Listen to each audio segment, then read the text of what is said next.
When Seok entered the Hunter Academy tournament, he shocked one of the strongest hunters in the world. The moment the matches began, everyone realized something was terribly wrong. One after another, the students rushed at him with all the techniques they had trained for, only to get beaten down with nothing but his bare hands.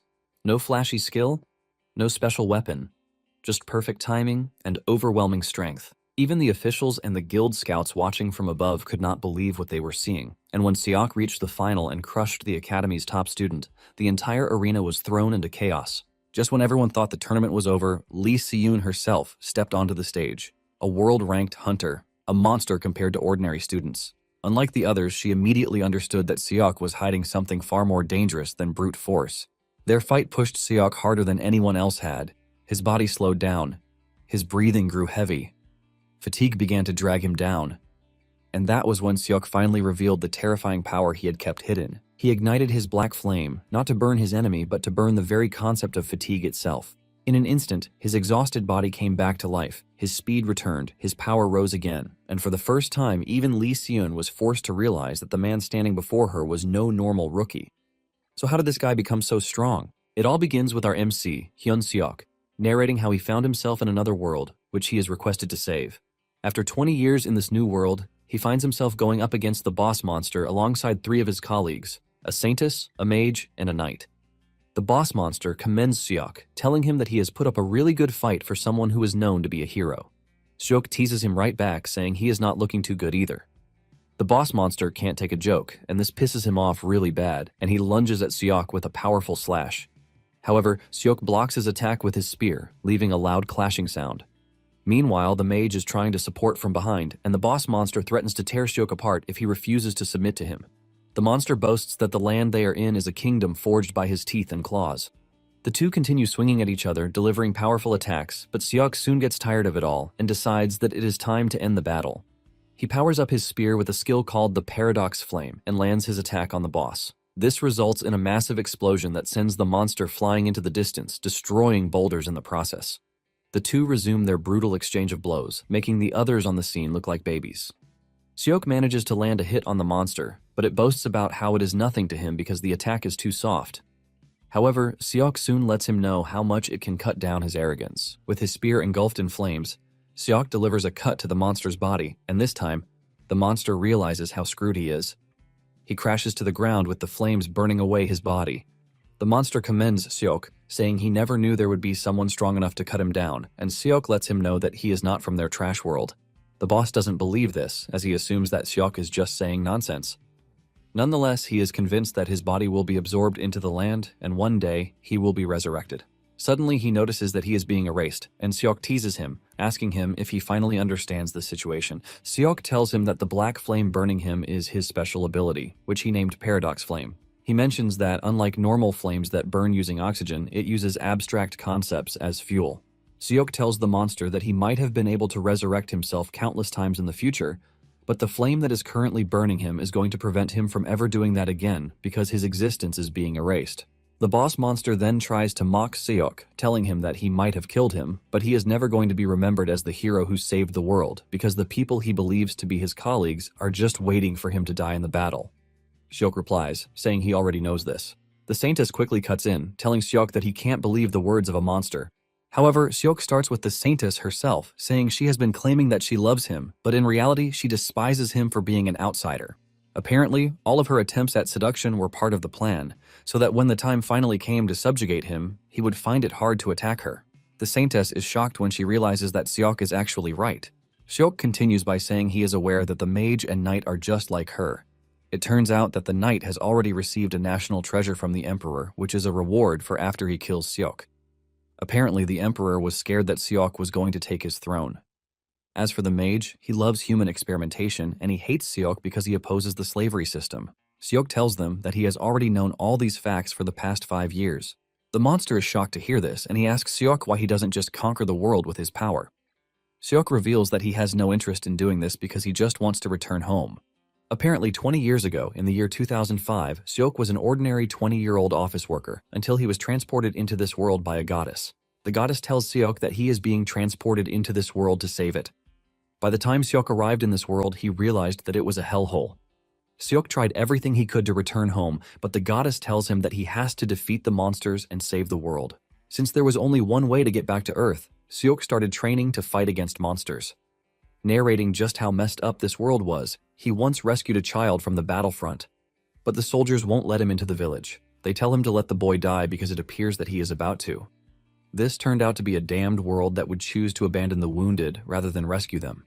As if this isn't worse enough, their whack levels of medicine and hygiene makes things even worse. At one point, they even amputated a soldier's leg for a simple infection. Even though he managed to get the child into the village, Seok faced another problem, which was the religious fanatics. The religious leaders in the village assumed that the child was able to survive because a demon possessed him. They suggested that they exorcise him with fire, since they were already carrying out an exorcism. As if it is nothing, the dudes are burning away people like firewood. Seok is totally left in shock because he can't believe that he managed to find himself in a world with no concept of human rights. Even with this, Seok managed to survive for the next 20 years, and now, he has finally defeated the monster to save the world. Seok is relieved that it is finally over, and the knight prepares to attack Seok, telling him that he is glad that he knows that they can't let him live. Seok turns to the dude, letting him know that he really hates their world. At this point, even the knight knows that he doesn't really have what it takes to fight Seok. He realizes that they basically created a monster to tame another monster. Just then, Seok looks into the sky and screams out to the goddess, telling her to keep her promise because he already saved the world, just like she said. Suddenly, the sky opens up and the goddess appears, commending him for enduring so much. However, Seok is not ready for her accolades and reminds her of her promise to send him back to Earth. The goddess asks Seok if he really doesn't like this world, even though he has gained so much power to even be a threat to her. She lets him know that if he returns to Earth, all of his achievements as a hero will be for naught. Seok tells the goddess to stop messing around because he is sure she is happy that he is leaving, and the goddess agrees with him, saying the world no longer needs a monster. However, she asks him if he won't regret his decision to go back, and Seok tells her that the only thing he desires is to return to the world he once knew. Seok is already tired of this world that has taken him through hell, and the goddess grants his wish. A bright golden light covers Seok, and the goddess tells Seok that his physical body on Earth has perished, which is why she is going to place his soul into a new vessel. Seok is shocked to hear this, and he asks the goddess who he is going to be. The goddess lets him know that she cannot explain to him in detail, but she lets him know that it is a body fated for a wretched end. Nonetheless, she is pretty sure that he is going to survive, since that is what he is good at. Seok tells the goddess that he doesn't really care because as long as he returns to Earth, he will surely survive compared to what he has faced in his trash world. Soon afterward, Seok opens his eyes in his new body, and he is now in the year 2025. It turns out that he has entered the body of a civilian named Chan-seok. Seok stands up from the bed with the relief that he no longer has to see the traitors who want to kill him. He then spots a mirror in the room, and he walks up to the mirror to check out his new appearance. This is when it finally dawns on him that he is back on Earth. He looks around the room to see that there is clean water for him to use, unlike in the trash world where he is coming from. Even fire is easy to make instead of chopping wood like a maniac. Seok celebrates because this is what he has been missing, and he even finds a box of chicken on the table. Without hesitation, he grabs the chicken, and just a taste of it sends him crazy with excitement. He cries tears of joy because he can finally taste food again after so many years of hell. While he is celebrating his arrival on Earth, he fails to notice a bright red light appearing in the middle of the street. Since Earth is currently in the year 2025, he realizes that this world and the world where he was taken follow the same time flow. However, he is not really concerned about this because no matter how difficult and hard the Earth is, he believes that it will never be as bad as the other world from which he just came back. After he is done eating, Seok steps into the bathroom to have a warm shower and enjoy the benefits of technology with the AC afterwards. He walks to the window to stare into the clear sky, trying to take in everything he has missed all at once. He is thinking of what to do with his life when an ugly-looking monster appears on the window staring down at Seok. Seok screams out in fear, wondering what he is looking at. Just then, a public announcement echoes through the area, telling all residents that a corrosion rift has appeared within the apartment complex. Seok is totally confused about what they are talking about on the PA system. The announcer continues by urging all residents to evacuate to the underground shelter with immediate effect. Seok remains startled until he notices that the entire window is now covered in monsters that are trying to get into the house.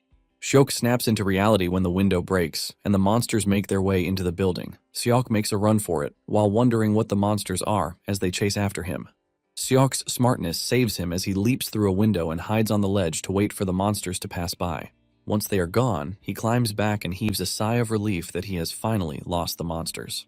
Suddenly, he spots a kid in the distance, and he rushes over to the young lad, asking him what he is doing in such a dangerous place. He suggests that they rush back to the shelter, but the kid is more concerned about the monster that he saw earlier because he is interested in killing it. He asks Seok if he is interested in coming with him, and Seok stares at him in disgust, wondering what the hell the dude is saying. It turns out that Earth has been this way for 13 years.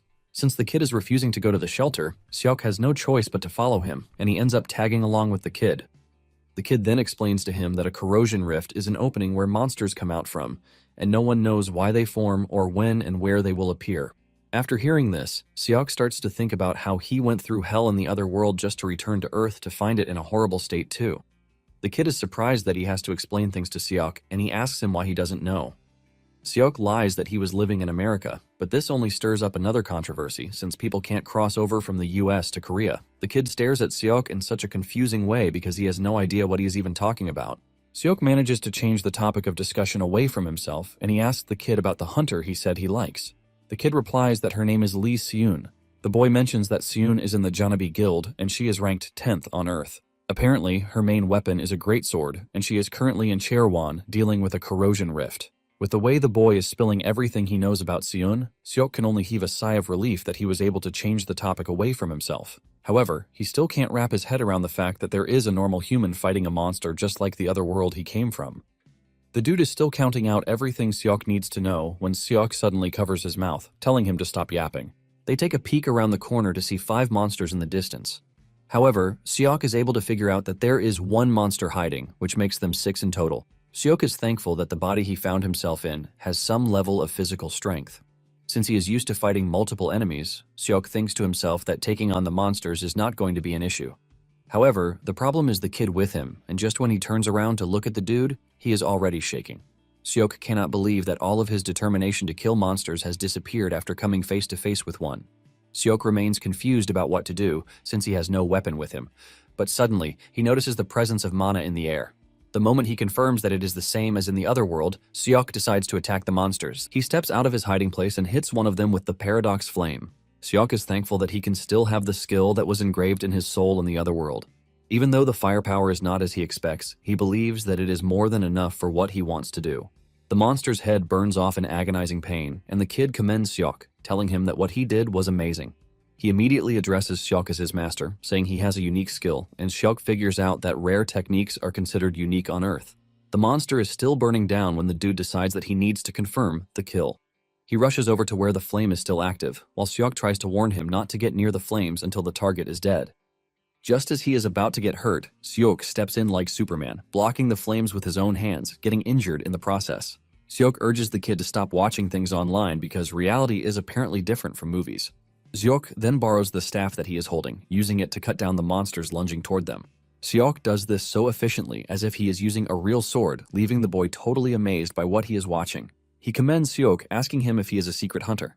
Seok, on the other hand, is not entirely pleased with how his new life has started because he is basically back to the life he was trying to escape from. Moments later, they arrive at the shelter and Seok decides to start calling the kid a brat instead of regarding him as an elementary schooler. The moment they step into the shelter, the boy's mother spots him and screams out his name, which turns out to be Yoon Seong. She rushes over to her son, thanking Seok for bringing him to the shelter safe and sound because she knows that it must have been hard. While the woman is busy hugging her son and all, Seok notices that she has expensive things on her, which shows that they are rich. Seok immediately figures out why Seong is a brat, and suddenly the outer wall gets shattered by a monster. Panic immediately ensues with everyone scrambling for safety. They can't believe that the outer wall was demolished, and while everyone is running away, Seong calls Seok to follow them. However, Seok stands there in anger because he can't believe that all he wanted was to return to a normal world, but he is somehow getting messed with. Anger brews in his body as he wonders if he is asking for too much. He stares at his palm that got burnt while saving Seong, before calling him by the name he gave him, which is Brat. Seok asks Seong why he is trying to become a hunter when his family is obviously rich. Seok knows that the dude could have just hidden out somewhere comfortable, and he doesn't even have to fight. Just then, Seong reveals the sad truth of how he lost his father to a monster. Apparently, a corrosion rift opened up in the underground bunker where they were holed up. They all believed that they were safe, but this was the very day that Seong realized the harsh truth that nowhere on the planet is safe.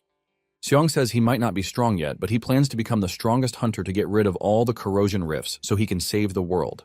Xiong says this with all determination and tells Seok that he might sound stupid to him, but Seok cuts him off, telling him that he is actually going to become a great hunter. However, he shocks him by telling him that he won't be able to save the world. Xiong's mother is already panicking, and she tells her son that it is time for them to leave. Xiong is hesitant because Seok is still standing in front of the monster. Suddenly, they see a bright light behind them, and when they turn around, they are shocked to see that Seok has already taken down the monster with his paradox flame. Seok lets Xiong know that he won't be able to save the world because he would have saved it already. With a smile on his face, Seok tells Xiong that saving the world is a job for someone who has done it before. After everything had settled down and Seok had promised Xiong that he was going to save the world, he simply retired to his apartment to play video games and eat junk food. Even though he confidently told everyone that he is going to save the world, that confidence didn't last very long because he lacked the desire, as he had abundant food and video games to keep him company. In addition to this, Seok doesn't think he is needed because there are already hunters working around the clock to save the world. Just then, Seok picks up his phone to order some more junks, and this is when reality hits him that he has already spent all of his termination pay.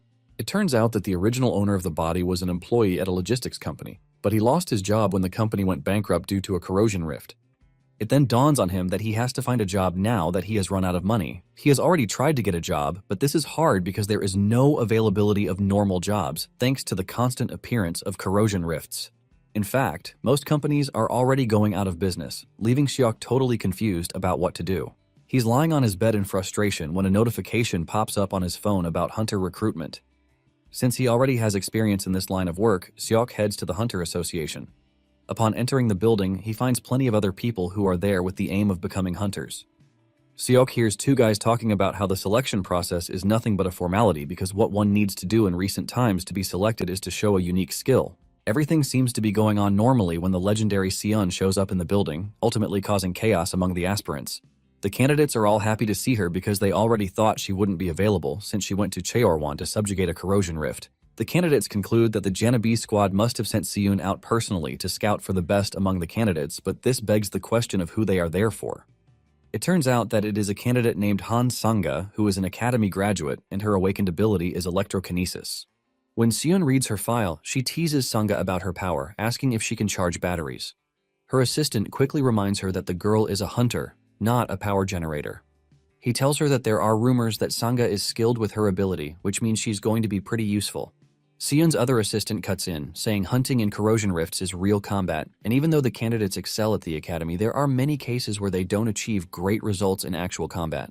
Seon commends the dude for his ingenuity and commends him with a candy, while the other dude watches in disgust. Seon knows fully well that practice and real combat are completely different, which is why it is going to be difficult for academy students who have only had safe training to endure real combat. She believes that it is going to take a long time for Sanga to finally adapt. Moments later, the host shows up on the stage to welcome everyone to the arena.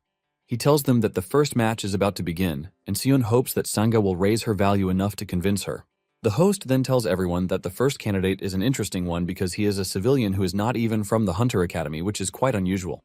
The host is curious to know what kind of guts Seok has to stand on the stage, and by calling out Seok's name, he is introduced to the crowd. His opponent also steps onto the stage, and the host announces the rules of the match. He lets them know that personal weapons other than the ones provided for them by the association are not allowed. In addition, inflicting life-threatening injuries is banned. Deep down, Seok is just concerned about saving the world while eating well and living his life the way he wants it. And to do this, he figures out that the first step is to get good results in the tournament. Once everything is ready, the referee starts the match, and Seok's opponent lights his spear on fire, while mocking Seok that he is a trash bag who doesn't even know how to gather mana.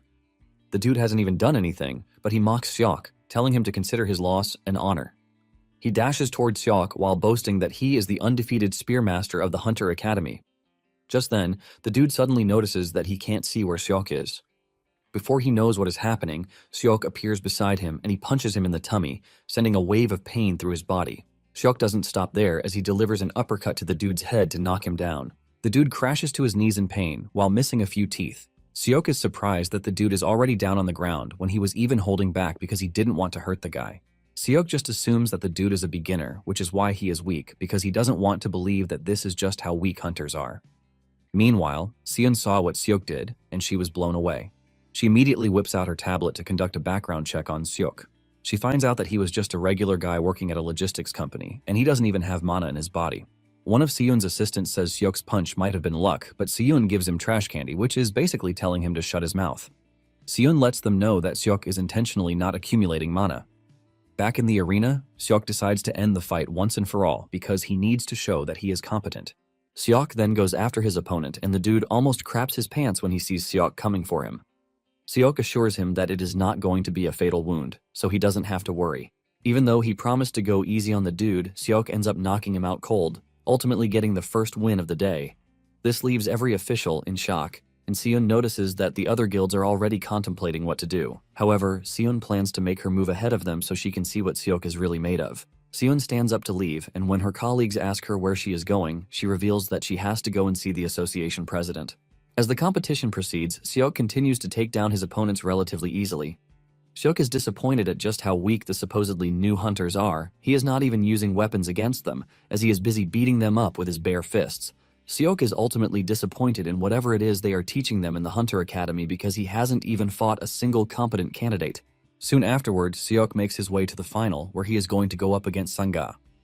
Everyone is relying on her to stop Seok's dominant run. The moment Sanga steps on the stage, Seok commends her, saying she is the only one he has seen who has gathered the most mana out of everyone. Sanga, on the other hand, tells Seok that he has managed to get far by luck, but she lets him know that there will be no more flukes. Sanga grabs her sword, saying she has figured out that Seok has no unique skills, which is why he has been punching everything in front of him. However, she lets him know that she has no intention of going easy on him. Seok nervously thanks her for her consideration, and when it comes to a unique skill he actually has, but he has no intention of using it on Sanga. Sanga then takes a deep breath as she gathers her mana, ready to unleash hell on Seok. Once she is prepped, she dashes towards Seok, but to her utmost shock, Seok leaps into the air to dodge her strike. Sanga cannot believe what just happened because Seok basically dodged lightning just by jumping. Seok, on the other hand, is impressed by her skill because by running an electric current through the blade and its handle, she basically made them magnetic. By doing this, she added magnetic force to the power of drawing the sword, ultimately turning it into a railgun. Seok tells Sanga that she has been the best so far, but lets her know that she is missing one important detail. He tells her that she was too focused on just attacking quickly. Basically, her mistake was that in order to accelerate the drawn sword even faster, she laid down a magnetic rail in the empty air. Seok tells her that no matter how fast and powerful it is, there is no idiot who would take an attack with a path that is in plain sight. Sanga still thinks Seok is a fluke, and she tells him not to get cocky because she can defeat people like him without even using the said technique. She dashes towards Seok with another technique, but a slower one. Seok easily runs past this, asking Sanga if she is really dull because he basically dodged her fastest technique, but she is trying to hit him with something even slower. Trying not to lose to Seok, Sanga unleashes a powerful technique to shatter the ground, and Seok soon figures out that the girl is pushing herself to the limit. Seok realizes that the girl will get wrecked if she continues that way. Seok then decides to end the fight, saying they have had enough fun already. He teases her, telling her to raise her left hand if what he is about to do to her hurts. Before Sanga can even react, Seok has gotten to her, and he punches her in the midsection, ultimately disrupting her organs. While she is still trying to understand what is happening, Seok finishes the fight with another punch that sends her flying into the distance. Sanga is knocked out, shocking everyone because they never expected Seok to overwhelm the top student of the academy. Seok turns around to leave the stage but suddenly notices that Sanga is raising her left hand. Seok remembers the joke he made when he told her to raise her left hand if it hurt, and he is surprised that she actually raised her hand. Before Seok can leave, the referee gets an important update, and he quickly announces that the tournament schedule has been changed. He tells Seok to take a short break, leaving Seok totally confused, since the fight should have been over already. The referee then announces something shocking, revealing that Seok and an active hunter are going to have a special match, leaving everyone shocked. It turns out that the active hunter has already been announced to the audience on the monitor, which is only available to them. The entire crowd goes crazy, and Seok figures out that the hunter must be really skilled. This hunter turns out to be none other than Seon, and Seok wonders if she is there to test his abilities. Seon steps onto the stage with her greatsword, telling Seok that she has to fight him because there is no other way to confirm his skills. She introduces herself and the guild she is working for, while suggesting that Seok has a proper match with her. She lets Seok know that he is free to refuse the match because it is too sudden. From a closer look, Seok can see why Seon is ranked 10th in the world because her composure and aura are something to behold. Even though he knows that he is going to have a hard time dealing with Seon in his current body, Seok doesn't mind, and he happily accepts the challenge. Seok suggests that they get the match started immediately, shocking the referee. Seok confidently reveals that he hasn't used up most of his stamina, so he is pretty good. Since he is looking to get the best possible result in the tournament, Seok concludes that fighting Seon would help him with this. Seok then grabs his spear, hoping to see if he can raise his value. 30 minutes into the fight, Seok is still standing, but he is already struggling against Seon's overwhelming power. Seok doesn't want to believe that he is going up against a woman with such a strong body. Nonetheless, he is able to push Seon back, and he even realizes that his speed has reduced when compared to the early stages of the fight. Seok can see openings while fighting Seon, but his body is not agile enough to exploit these openings. He is already sweating, and he looks really exhausted in just 30 minutes of going up against Seon. Seon then teases him, saying she was hoping for a good warm-up for the first time in a while, but she can't believe that Seok is already tired. Nonetheless, she is still impressed that Seok was able to last the number of minutes that he did because she was already expecting him to fall off in the first 5 minutes. Seon then dashes towards Seok, hoping to finish the match. With Seon running towards him, Seok starts racking his brain on what to do. He realizes that he has no mana stored up, and even the mana in the air is sparse. Even though he was reluctant to use his unique skill, he realizes that he no longer has a choice, and just as Seon is about to reach him, he activates Paradox Flame. Thanks to this, he is able to dodge Seon's attack at the last minute. Seon is surprised because she is pretty sure that she swung with so much power and accuracy that it should have been impossible for Seok to dodge, but he managed to. She also notices a black flame burning on his body, leaving her curious. Seok smiles because he has just tapped into the power he trusts the most before returning to Earth. Basically, Paradox Flame doesn't burn matter, unlike normal flames, and the flame also burns using the abstract concepts he has designated as fuel. As of the moment, Seok can't burn concepts with high ignition points like self-memory or reason, leaving him with one practical concept to burn, which is fatigue. Seok dashes towards Seon, and Seon can see that he has gotten even faster. Seok delivers a powerful strike that forces Seon to block really hard, and she is surprised that Seok was able to recover in such a short space of time. The fight between the two immediately erupts into another level as they cross weapons, leaving clashing sounds and light. Seon notices that the concentration of mana in the air keeps fluctuating between high and low, and it is weird because the arena settings haven't changed. It turns out Paradox Flame releases mana as it burns abstract concepts, just like fire releases heat when it burns matter. It is now left for Seok to use mana to ignite the Paradox Flame, and the Paradox Flame in turn burns his fatigue to generate more mana, resulting in an endless circle. The two continue going at each other, shattering the arena grounds with their powerful attacks, and this is thanks to Seok's refusal to give up because he is already used to a war of attrition. At some point, Seon asks him if he thinks he can keep this up, and Seok assures her that he can. Seok asks her if she likes guys who don't know how to quit, and Seon replies that she hates them. Just like how burnt trees leave ash as residue, it turns out that Paradox Flame also leaves behind a residue. If everything is later burned away until only residue is left, Paradox Flame will finally disappear. After 4 hours of intense fighting, Seon finally gets to knock Seok to the ground, and Seon commends him for holding out for so long. Once Seon is declared the winner, she brings out a big lollipop from her pocket and gives it to Seok, telling him that it is a reward for his hard work. She lets him know that her business card is also with the lollipop. Seok checks out the card, and Seon tells him that they are going to talk about the details later. She urges him to give her a call in the meantime, and with the conclusion of the selection trials, Seok is called to the front to receive his award. Days later, Seok uses his smartphone to check out the card details. He realizes that the smartphone basically provides everything that he needs to know. Seok is on his way to meet Seon when he runs into a giant dude who cuts him off. Seok asks him who he is, but he simply gives Seok his business card. Seok checks it out and realizes that the dude's name is Yoon Seong-hyun. He is a partner hunter for the Taebaek Guild, and without wasting time, he urges Seok to come to his guild. Hyun assures Seok that he is going to become a star if he decides to come and gain experience under him. Seok stares into Hyun's eyes and realizes that he isn't lying, but at the same time, he remembers that he already has engagements with Seon, so he can't even give Hyun an answer right away. Seok calmly tells Hyun that he would have to think about it, but Hyun laughs out loud, saying he has no intention of getting an answer right away. Just then, he grabs Seok by the shoulder and he moves closer before telling him to think his answer through. After pulling off this ridiculous stunt, he leaves, telling Seok that he will be seeing him around. However, Seok immediately concludes that Taebaek is not part of his plan. Seok then puts a call through to Seon, asking her where he should meet her. Seon tells him to come to a place called The Hut, which is located on the second floor of the Hunter Association building. Moments later, Seok arrives at The Hut, which appears to be a cafe. Upon entering, Seon calls him over to her table, and seeing Seok's reaction, the lady asks him if there is something wrong. Seok reveals that a huge guy who goes by the name Hyun tried to recruit him. Seon is surprised that Hyun showed interest in Seok, and she lets him know that the other guilds would not dare to make an offer again. Seok asks Seon if this applies to Janabi too. Seon then reveals something shocking, telling Seok that she has no interest in recruiting him, leaving Seok to ask her why she would like to meet him. Seon tells Seok that she would like him to work as a freelancer without being affiliated to any guild. Seon tells Seok that Hyun would have most likely offered him a junior position. Seok is confused by this, and he asks Seon what she means by junior position and a partner hunter. Since Seok isn't from the Hunter Academy, Seon explains that the ranks for hunters belonging to a guild are usually divided into 3. There are juniors, seniors, and partners. Juniors and seniors belong to teams led by partner hunters, so they are essentially employees on a salary or wage. However, partner hunters have shares in the guild instead of a salary, and they share the net profits the guild earns. In simple terms, they might be seen as business owners. Apparently, the hunter who first established the guilds used law firms as a model. It turns out that one doesn't need to belong to a guild or go through the junior and senior ranks to become a partner hunter. Seok finally understands everything Seon is saying.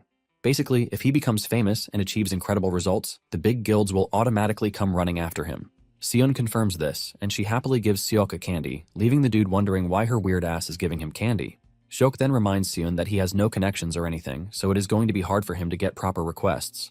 Seon tells Seok that she is going to help him with this aspect without charging him anything. Seok is surprised, but at the same time understands why Seon would go to this length to help him out. Seon tells Seok that she just wants him to remember in the future that there was a guild called Janabi that helped him out when he was still unknown.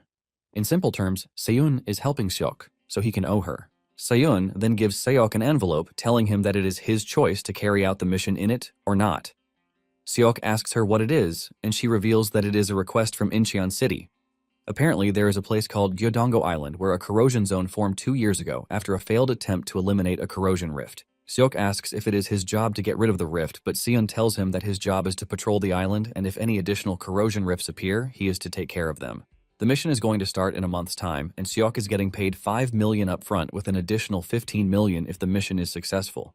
Seok tells Seon that the pay is not enticing, considering the fact that the job is highly risky. Seon tells Seok to get stronger and become famous so that more money will be offered for his services. Seon then asks him what his decision is, and just as expected, he takes the request. Later on, Seon puts a call through to her boss to tell him just how crazy Seok is. Her boss asks her who he is, and she explains that he is a civilian who cleared the selection trials with his bare hands. The boss doesn't think this is something too crazy, but Seon lets her boss know that Seok practically lasted 4 hours against her. Even with this, the boss still thinks Seok lasted that long because Seon was messing around with him. Seon then reminds her boss that she is a veteran hunter with 10 years of experience, and all of her experience has been built upon surviving hellish places. She mentions that in normal cases, she should be able to toy with Seok, but he gave her a run for her money by lasting for 4 hours. Seon admits just how incredible Seok is, saying she might never get to see another monster like him. Her boss is tired of hearing her glaze Seok and asks her if the mission she gave to Seok didn't require hunters with prior mission experience. The man is worried that Seok might not be able to cope with veteran hunters even though he is pretty skilled. Seon then tells her boss not to worry because she already paired Seok with someone reliable, Sanga. The boss decides to trust Seon's judgment because she is the brain of the operation in the guild. The boss then asks Seon what she thinks Seok would be like when he reaches her level, and Seon confidently tells her boss that Seok would be able to take him down as well. 1 month earlier, Seok received an order for a spear and an elixir in his apartment. The elixir is a potion that hunters use in emergencies, and it contains condensed mana, which is really helpful when mana is urgently needed. When it comes to handling mana, it is similar to drinking water from a water purifier. One can control mana in the atmosphere, store it in the body, and even use it when needed. The elixir in his hand allows him to do this in a short period of time. However, Seok uses mana in a different way from others because he skips the storage process and directly absorbs and uses the mana from the atmosphere. The advantage of this is that there is no limit since Seok uses the mana in the air. In addition, in the process of taking in the mana and letting it out, the mana channels that the mana passes through gradually strengthen, which allows for the use of more mana. However, the only downside to this is that until the mana channels grow, the amount Seok can handle is small, which makes it difficult to produce a strong output in a short time. Seok then decides to use some of it since there is no time to waste.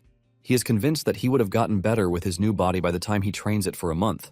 Now in the present day, the hunters line up to have their identities verified before they are allowed into the island. Once Seok's identity is confirmed, the official tells him that he is in Squad 8. Seok joins the rest of the squad and keeps mute while they are all talking like parrots. Just then, he hears someone call his name, and when he looks up, he realizes that it is Sanga. She is wearing an armless shirt, and there is a scar that runs through her shoulder.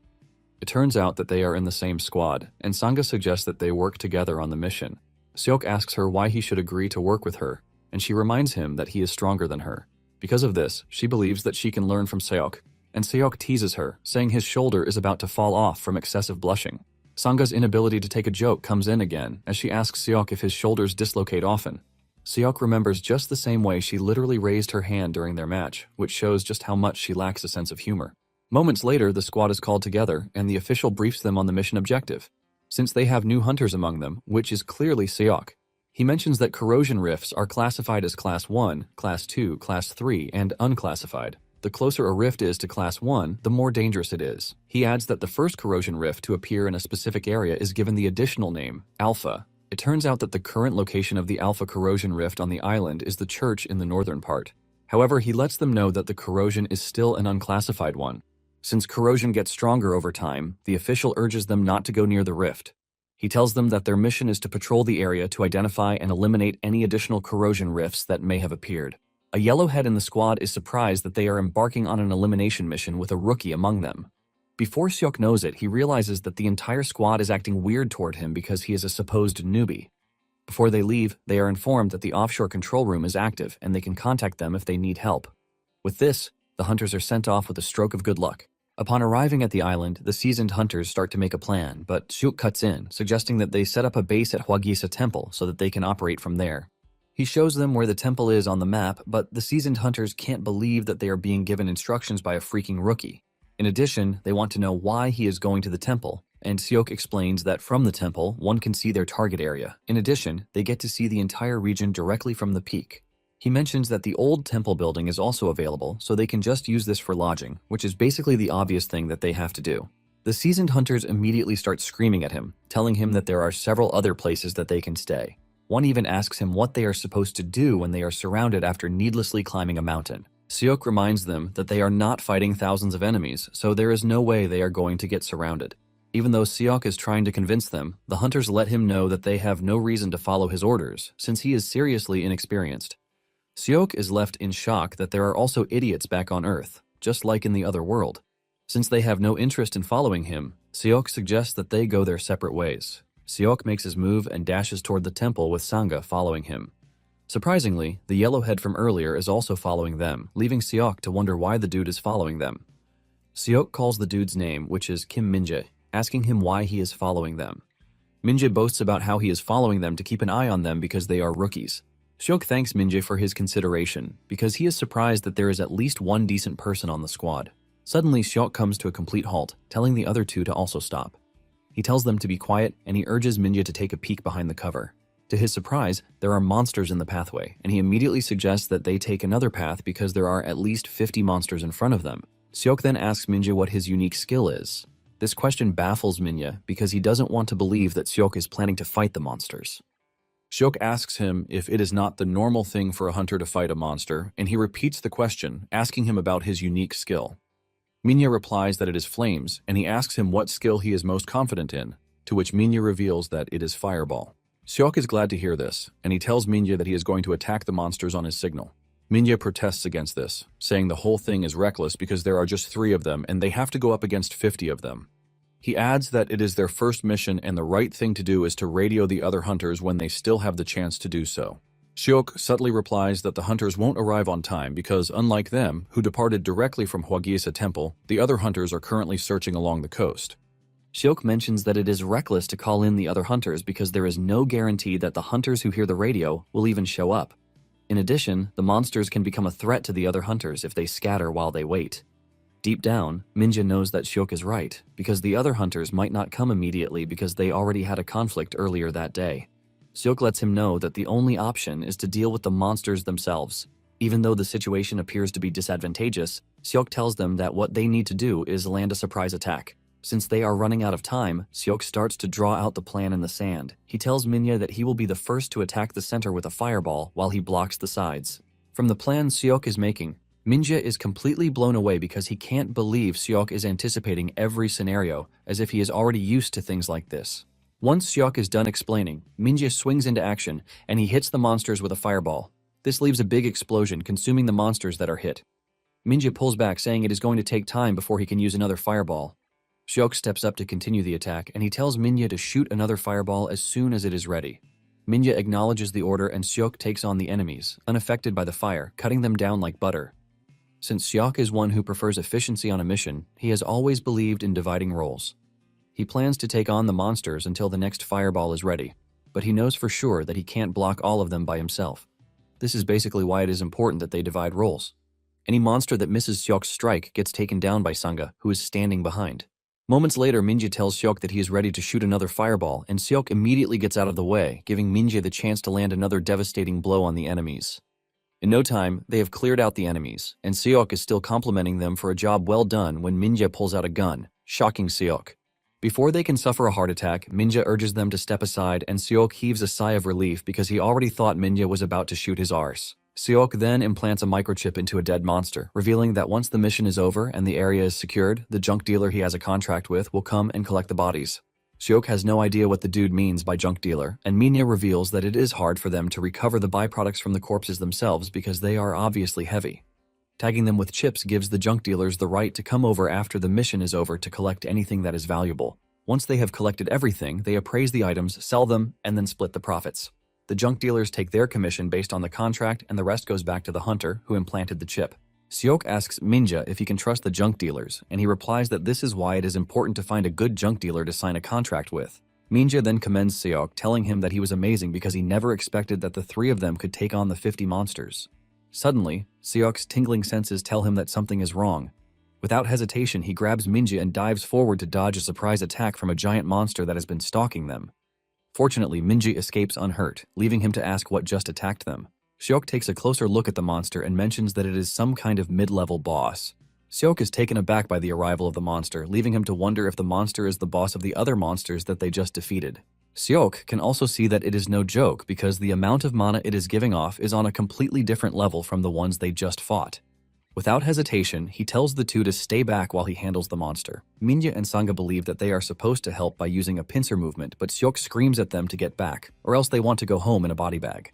The level of seriousness in Seok's voice immediately pushes the two back, and deep down, Seok already analyzes the situation to know that it would be better if he handled the monster alone. Since there is no one hindering him, he figures out that he can just use Paradox Flame against the monster.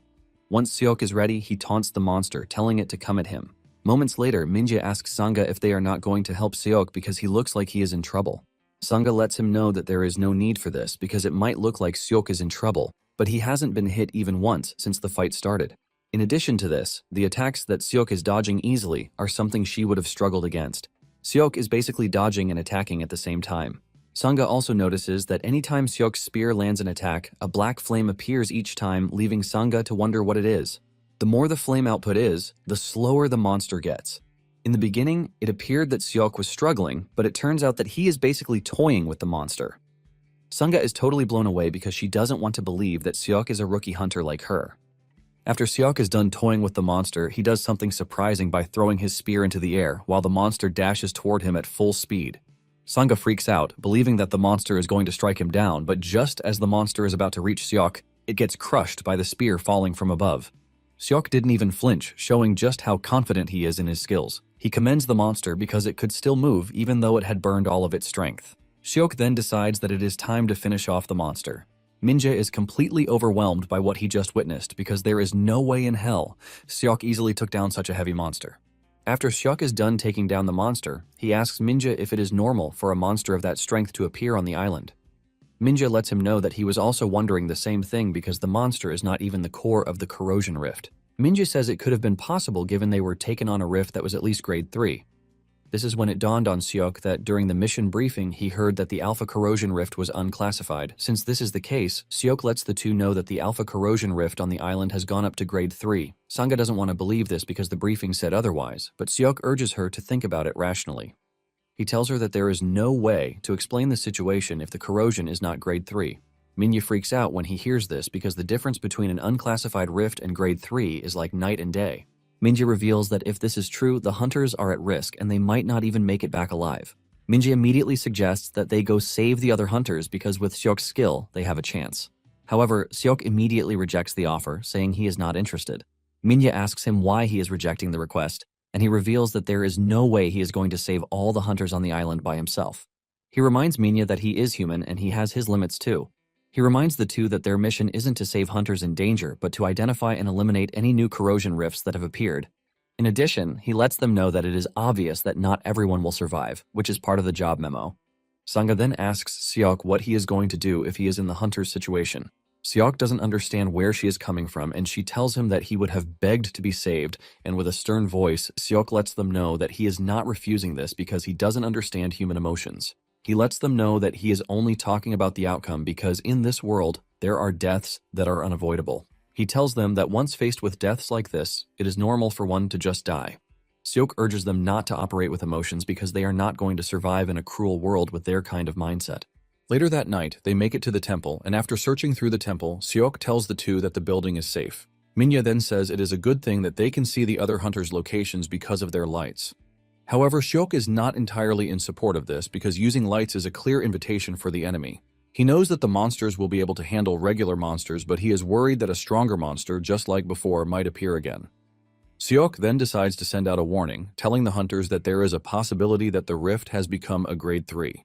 He urges them to refrain from using lights recklessly because it can put them in danger. Seok then asks Minja if the other monsters will disappear if the core of the rift is destroyed, and Minja confirms this. He lets Seok know that without the energy radiating from the rift, the corrupted zone will vanish. The moment Seok hears this, he concludes that his mission is simple, which is to destroy the corrosion rift. Later that night, once the two are asleep, Seok prepares to step out.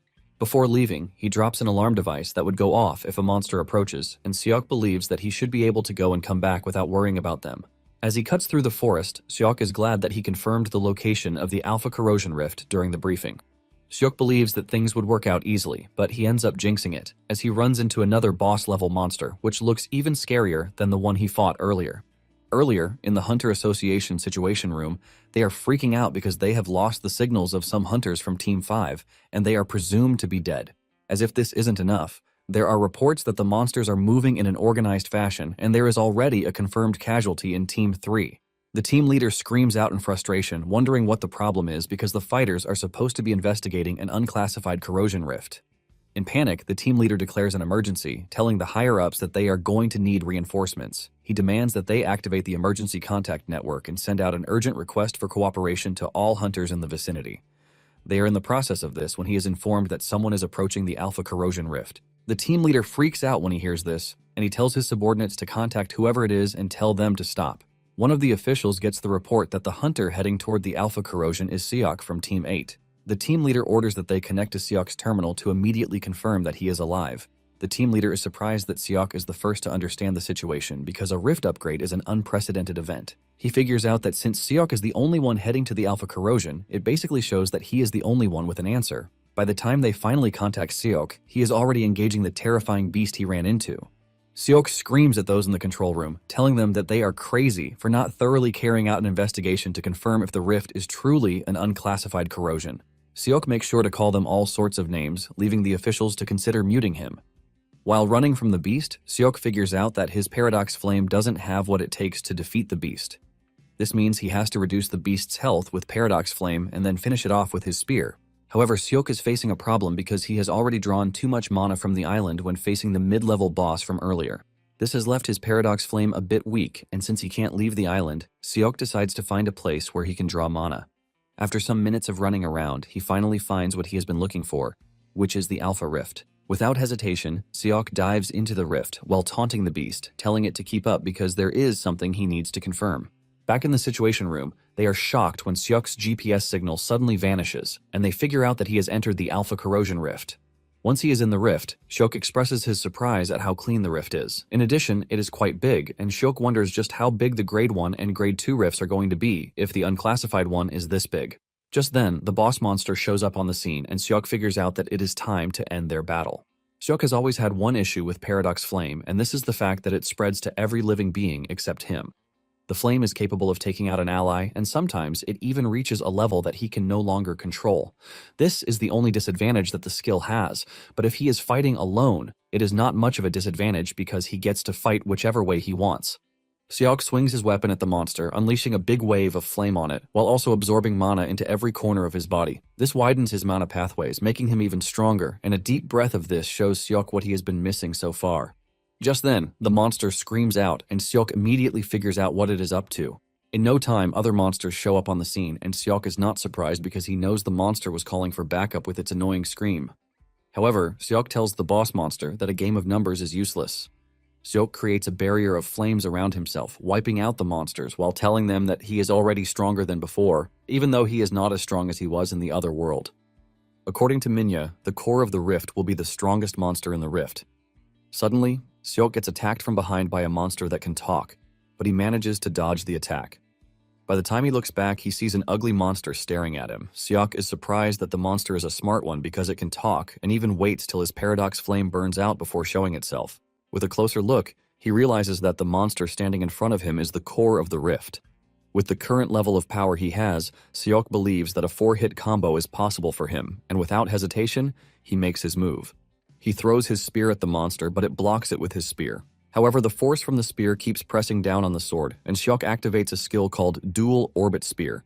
Suddenly, the spear releases a massive energy blast that breaks through the monster's spear before penetrating its body, unleashing a devastating blast to destroy the monster's body. It turns out that the Dual Orbit Spear is a blue trajectory that is generated following the path of his attack.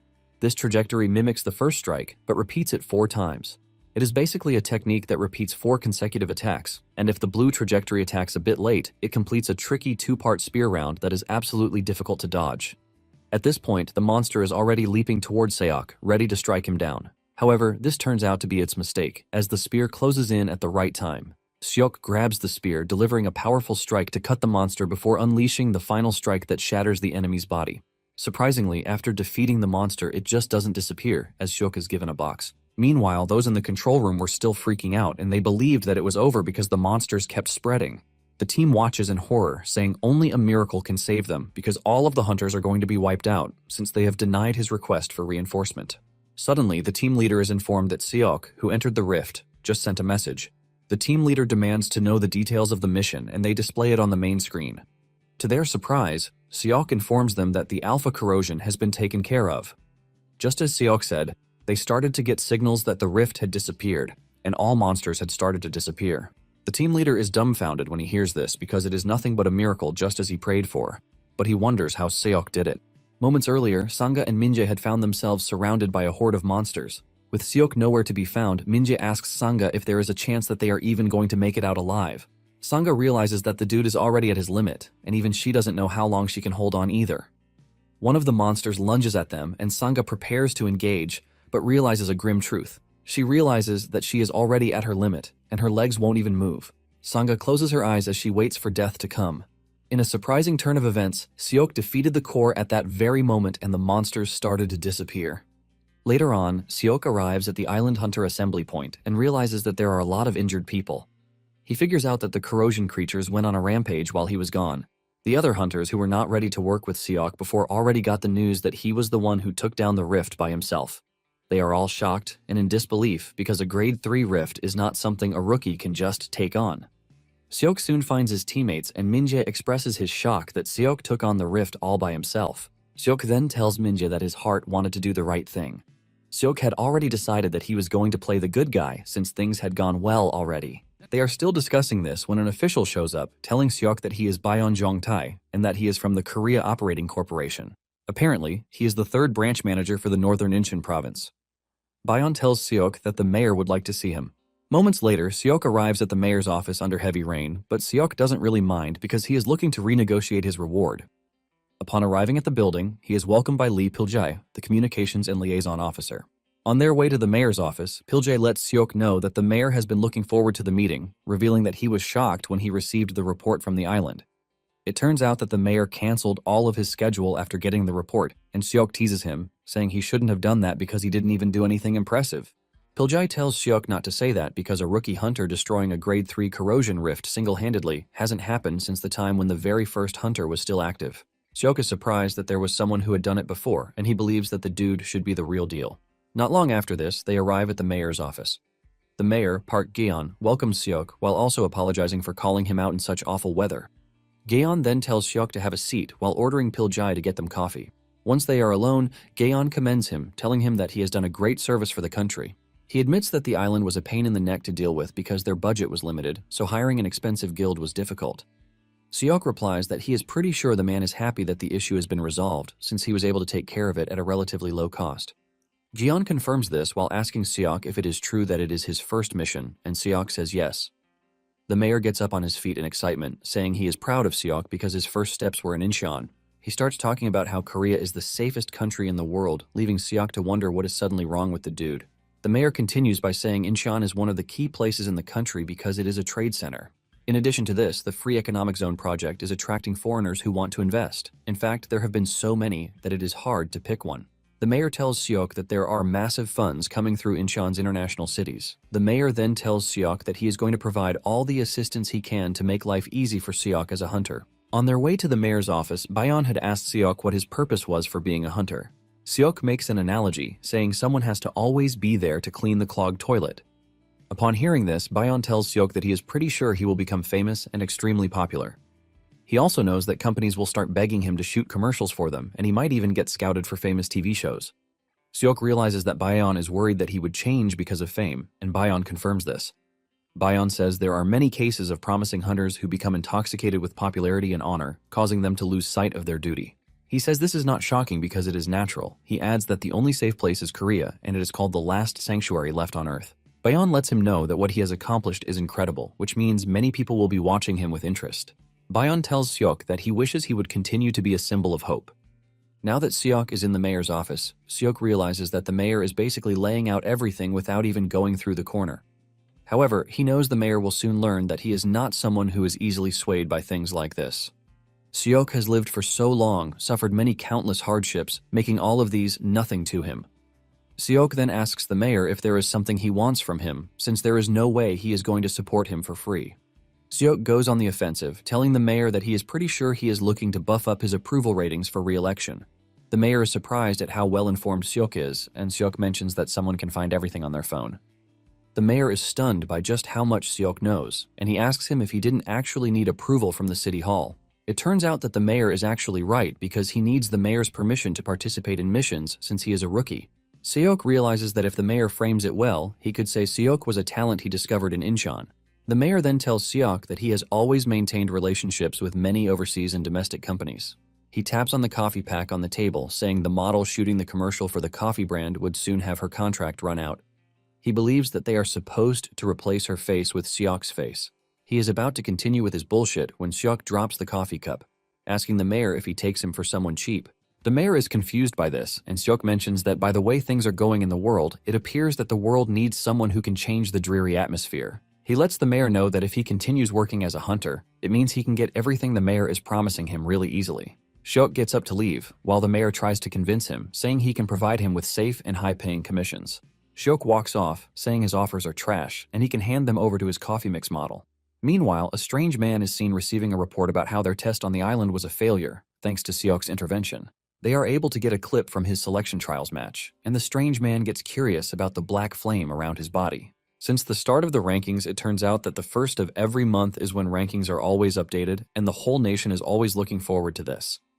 Everyone is looking forward as usual because they want to know who the number one hunter is going to be. Even though there aren't many changes in the rankings, it is a source of entertainment for the public. Seon is also interested in the rankings because she wants to know if Seok is going to be on it. In the end, it turns out to be so different. In 10th place is Seon, while 5th place is given to Kim Chae-hyun. Choi Yeorium was in 3rd place, while Jung Tae-seok was in 2nd place.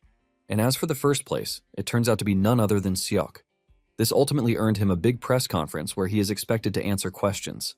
All the focus is on Seok because he is a rookie, and he cleared a grade 3 rift. Seok is riddled with questions about how he was able to clear the rift, and after so many questions, Seok finally asks for one last question.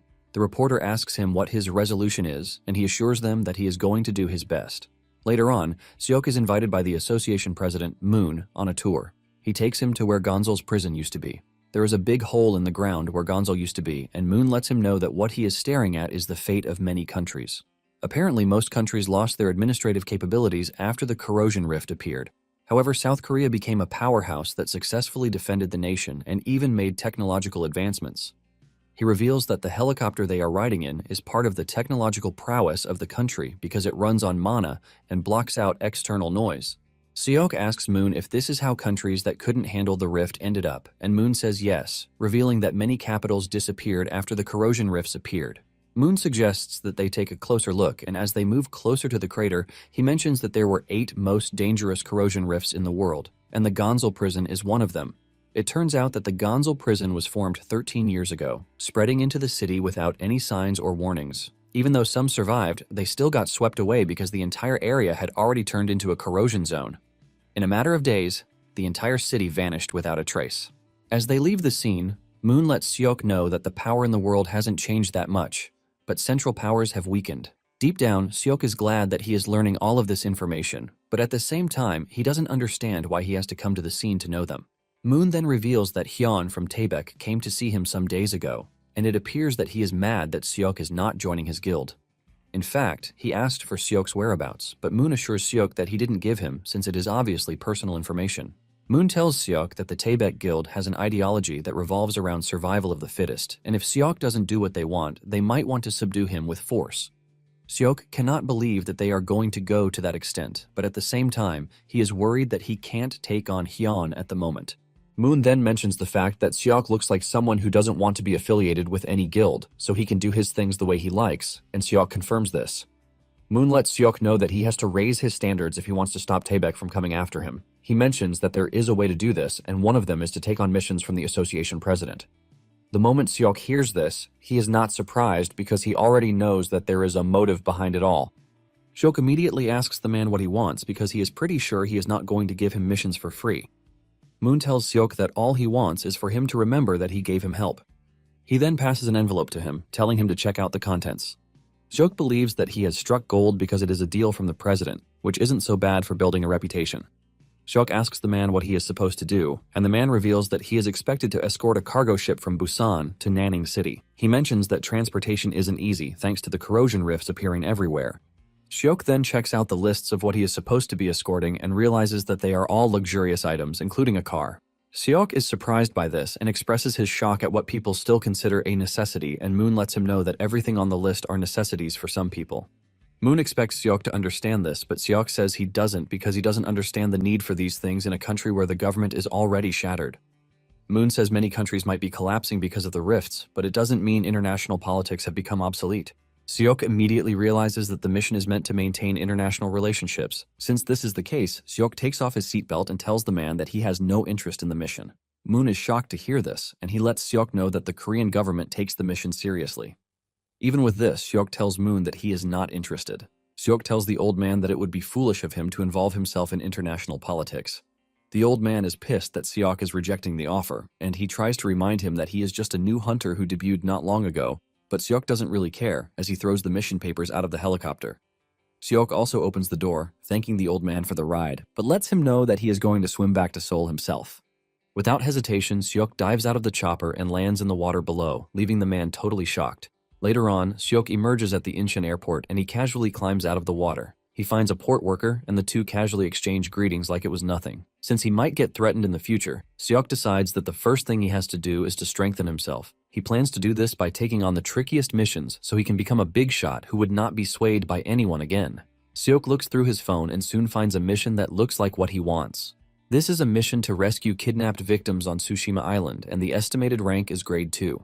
Seok then takes a deep breath with the realization that he is going to be busy for a while. Apparently, on September 3rd, fishermen from Gyeonggi Island and Tongyong set out to sea, but the sea was different from usual because corrosion creatures that nested on Tsushima Island appeared and kidnapped the fishermen as if hunting them. According to the words of a survivor who barely escaped, the captured fishermen are still alive. The mission requires that Seok go to Tsushima Island to rescue the captured hostages and eliminate the corrosion rift. As for the reward, it is 55 million won, and Seok knows that the whole money will be his if he handles the mission alone. In addition to this, he is going to be called a hero if he can pull it off solo. Even though it is worth the challenge, Seok remembers what they said about grades and the creatures residing in them. It is said that a grade 3 corrosion rift has the destructive power of a tank, but a grade 2 corrosion rift creature is a natural disaster level. As for grade 1, the whole country would have to mobilize to try to subdue a single corrosion creature. He knows that he was able to handle the grade 3 rift because of Paradox Flame, but he wonders if he can withstand grade 2 by himself. To be safe, he figures out that he might need someone useful, but the problem is to find someone who is ready to take a civilian's request. He wonders if there is really no one who can, but suddenly it dawns on him that there is someone who can. Soon afterward, Seok and his partner, who is no one other than Sangha, boards a ship heading to their target destination. Sangha asks him when they are going to reach their destination, and he replies that they have about an hour.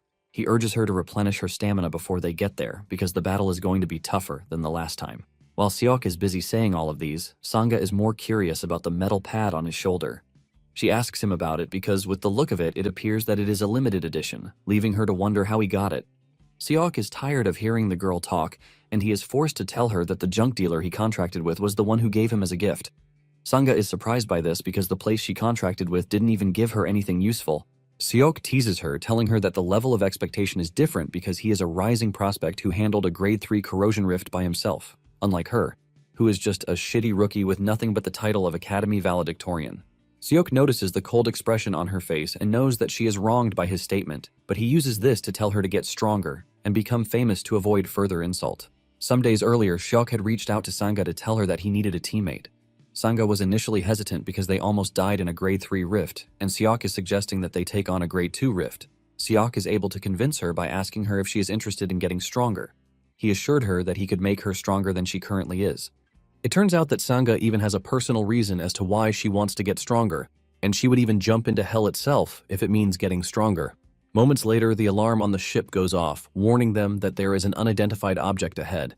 In no time, they come into contact with 5 ships.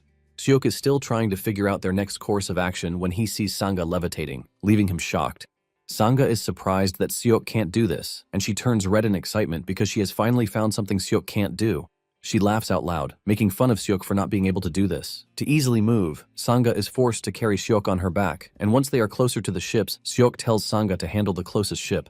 Sangha asks him why, and he reveals that the ones in the back appear to be more dangerous than the ones close to them. Sangha acknowledges the order, but as she approaches the ship, she notices a human figure. But Seok tells her to look again, because what she is looking at is not human. Seok takes on the ship he wants to clear out, and just as predicted, he finds transformed humans on the ship. These humans have lost their humanity and have totally become aggressive. Sangha lands on the ship roughly, ultimately calling attention to herself. The monsters attack, and Seok easily takes out the first wave. With this, he realizes that they are low-level monsters. He expects Sangha to be going out gently too, but to his surprise, Sangha is using her full power against the weak monsters. Seok immediately calls her name to caution her, telling her that she is using too much mana. He lets her know that if she continues that way, she is going to run out of mana in no time. He tells her that all she needs for the current level is a small amount of mana, and Sangha remembers what Seok said about teaching her to become stronger. Following Seok's instruction, Sangha reduces the amount of firepower she is using, but Seok still lets her know that it is still too much. Since the life of the weak is a tragedy, Sangha has decided that she will never be a weakling again. While tearing down the enemies, Sangha confidently reiterates her desire to become even stronger. Moments later, Sangha is done clearing out the monsters, and she asks Seok if it is over. Seok lets her know that he already took care of the other boats. Sangha reluctantly thanks Seok, telling him that she gained a lot from the advice he gave her. Seok teases her, saying she doesn't have to thank him because the world is filled with people who would not learn even if he spoon-fed them. Sangha comes clean, saying this is the first time someone has advised her, and Seok is shocked by this. He asks her what she was being taught in the academy, and she reveals that since she learned everything quickly, they didn't bother to teach her fundamentals. Seok then teases her, asking her if she doesn't think she's going to be stronger than him if he continues to teach her the way he is. With tears in her eyes, she tells Seok that she hasn't been able to surpass even a single teacher. Seok is surprised to see the girl in such an emotional state, and he casually tells her that she doesn't have to worry about this because it is not going to happen with him, since he is going to make sure that she continues looking up to him for the rest of her life. As they are about to dive deeper, the sailors tell Seok and Sangha that they are going to remain on guard, just in case they need them. Before they start their journey, Seok tells Sangha that according to the survivor, the hostages are at the shrine, and Sangha lets Seok know that there are 2 shrines on the island. There are the Gaijin Shrine and the Atazumi Shrine. If they are looking at the distance, Seok believes that the Gaijin Shrine should be their first stop, and Sangha says they can get there in a couple of hours on foot. Seok knows this is not a problem, but the problem is the fact that when they return, they will have to carry with them 15 hostages according to the survivor's report. In addition, Seok can sense a sinister mana beyond the fog, and he is confident that the corrosion creatures on the island will chase them like crazy. Seok is still thinking of a way out when he spots a vehicle in the distance, and everything immediately becomes clear. He asks Sangha if she is a good driver, and Sangha says yes. Moments later, Seok is already begging for his life because Sangha is driving the vehicle as if it were her last day on Earth. She teases Seok, telling him to take the wheel from her if he doesn't like the way she drives. Seok tells her to forget it, and he leaps onto the top of the vehicle, ready to take on the monsters that are already chasing them. Seok whips out an arrow sling and hurls it at the monsters. This takes out a bunch of monsters, and by pulling it back, it still does the same. Just then, Seok notices that monsters are already leaping towards them from the left, and he warns Sanga. Sanga shows just how much of a crazy driver she is as she maneuvers in the most dangerous possible way to get rid of the monsters. Sanga drives the bus on 2 wheels to get the monsters away from them, and it is at this point that Seok wishes that he were the one driving. As they cut through the lonely roads, the monsters stay on their track, trailing them just as ants go after sugar. Not long after this, they arrive, and Sanga mentions the monsters behind them, but Seok tells her not to worry because he is going to handle them. Sanga drives the bus into the shrine, and Seok immediately unleashes the paradox flame to block the shrine's entrance, consuming whatever monster comes close. Moments later, they find the hostages where they are tied.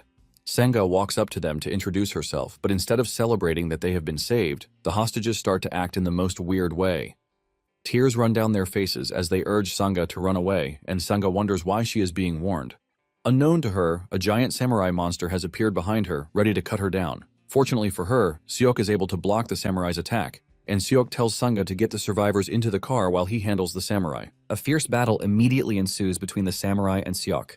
The samurai looks towering as he tries to cut Seok down, but even with the height difference, Seok is not scared. Suddenly, Sanga appears out of nowhere and hits the samurai with the vehicle, knocking him to the ground. With the samurai on the ground, Seok commends Sanga's ingenuity, but she just tells him to get in. Seok ends up staying on top of the vehicle, while the hostages are safely tucked in the vehicle. The journey is going smoothly until they realize that the monsters are waiting for them ahead. Seok also notices that the samurai is still alive even after being hit by a car. With a ton of monsters in their path, Seok tells Sanga to give him her sword. Sanga is surprised to hear this because asking a swordsman for their sword is a huge insult. Seok then asks her which one she prefers between her honor and saving the hostages. Sanga has no choice but to surrender her sword, and Seok grabs it, ready to put it to use. Surprisingly, there is a weird device on his wrist, and even though Seok didn't want to use it too soon, he realizes that he has no choice at that point. It turns out that the glove was inside the box that was given to him on the island after defeating the core. It wasn't just any glove because it could gather mana from the atmosphere. When Seok first saw it, he believed that it was meant to supplement one's mana. However, to Seok, it was more than that. It turns out that the maximum mana storage capacity of the glove is 5 minutes. During these 5 minutes, he has what it takes to be strong just like Seon. With the monsters trying to block their path, Seok holds his spear and sword in preparation to unleash a devastating attack. Seok releases his overwhelming attack on the monsters, cutting them all down in one fell swoop. Sanga is left in shock and disbelief because she can't believe what just happened in front of her. Since the path is now clear, Seok tells Sanga to head to the port without looking back. As the journey continues, Seok is surprised to find out that there is no end to the corrupted monsters. They just keep coming after them, and Sanga tells Seok that it would be better for them to get out and handle the monsters because the car is already at its limit. However, Seok tells her to keep driving, and just then, they cross a strange barrier that surprisingly keeps the monsters on the other side. All the monsters find it hard to cross the barrier, while the vehicle strolls away easily. Sanga is left in shock, and she looks around to try to find out why the monsters are suddenly coming after them. She spots a shining symbol on the wall, leaving her to wonder if it is because of the symbol. Sanga remembers that before they made their move, Seok had carved the symbol there, saying it was a protective formation geometry. Sanga asked him what it was, and he replied that it was a method that repels monsters. Sanga was curious, and she asked him where he learned it, but Seok let her know that she could never understand even if he told her. The simple reason is that he learned the skill while he was still in the other world. Now in the present day, Sanga asks Seok if the method can repel any monster, but Seok says no. He lets her know that the barrier doesn't work on the real monsters. Seok is telling Sanga this when the samurai crosses the barrier as if there is nothing there. The samurai's right eye starts to glow, and the red laser catches up to the vehicle. Sanga immediately recognizes this, saying it is called the mind's eye. Seok is confused by this, but he knows for sure that the surrounding atmosphere has turned grim. However, he is not threatened by this, but suddenly he notices that Sanga is already shaking from this. Sanga mentions that mind's eye is the ability to predict an opponent's attacks. She reveals that even for skilled masters, it is a difficult technique. Seeing how shaky Sanga is, Seok urges her not to be afraid because techniques like the mind's eye are just all tricks. Seok then tells Sanga to watch him closely because he's about to teach her how to deal with situations like this. Seok's eyes start to glow, and suddenly, the samurai starts to sense fear, causing him to start swinging his weapon alone. Seok then casually walks in the direction of the samurai, telling Sanga that the skill is something that can be acquired from experience. Basically, the technique reacts to hostility or fear.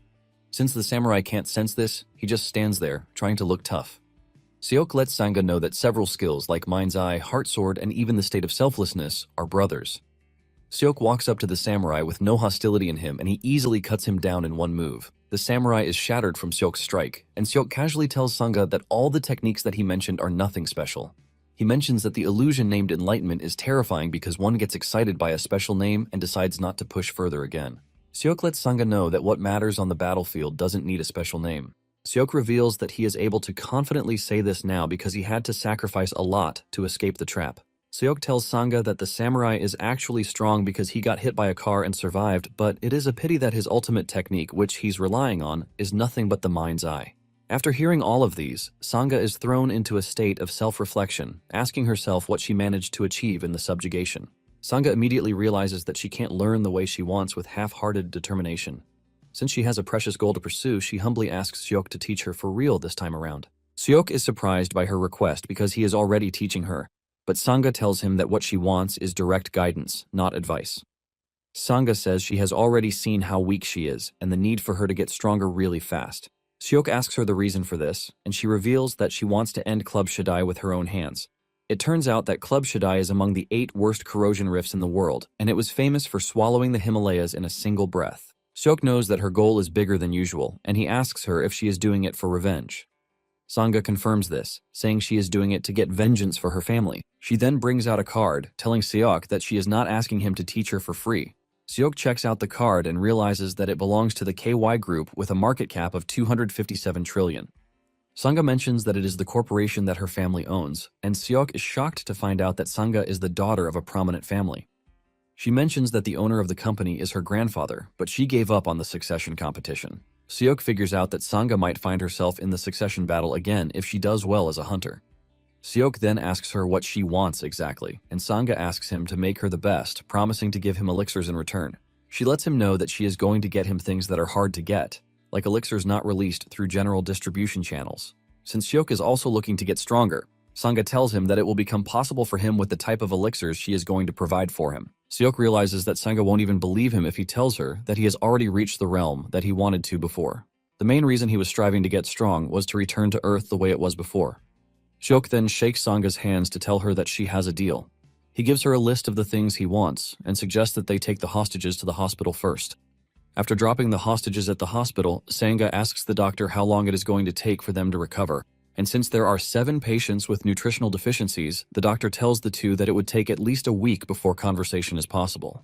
The doctor assures the two that they will be the first to know when the hostages wake up, so it is imperative that they allow them to rest. Seok agrees with the doctor, and he calls Sanga to follow him because their training starts immediately. Once they are in a place where they can train, Seok decides to ask Sanga a question before they start. He asks her if she thinks she can dodge his spear if he swings it with full power. Sanga nervously replies that it is going to be difficult, since there is a huge skill gap between them after all. However, Seok lets her know that she can actually dodge it if she uses her senses to the absolute limit possible. He tells her that she has to see with her eyes, hear with her ears, smell the scent, and feel with her skin. Once she is done with all these, she is expected to fight in the realm of consciousness, not unconsciousness. After explaining all of these, Seok decides that it is time to test her out. Before Sanga even knows what is happening, Seok has disappeared, and Sanga is disoriented in trying to locate Seok. In no time, Seok appears behind her, pointing his spear at her neck while telling her that she just got it all wrong because she was too slow. He explains that her senses come first and thoughts come in later. He tells her that in combat there is no time to think because she has to accept the senses as they are and move. He lets her know that the senses she hasn't mastered will only deceive her in battle. After he is done explaining again, Seok suggests that they move on to the practical aspect. Meanwhile, there is a security dude watching them practice, and the dude is stunned. Even when his friend shows up to watch, they are both left dumbfounded. The ground being used as a training spot is left totally decimated by the two as they cross swords like maniacs. Seok makes sure to make life hard for Sanga so she can get strong as fast as she can. As the battle continues, Seok leaps into the air, ready to deliver a powerful strike that even Sanga realizes she couldn't dodge. Just as the attack is about to land, the security guys call Seok, telling him that one of the survivors just woke up. Seok then decides to end the first training session there because it appears that Sanga has been able to learn how to block a bit. Sanga watches in horror because she can't believe that everything she has gone through so far is considered the first training session. Upon entering the medical facility, Seok asks the survivor if he is fine, and he says yes. He then reveals that a truck came to where he was held captive, and strange people got out of the truck. Sanga asks him if these people were other hostages, but he says no, revealing that they were too calm to be hostages.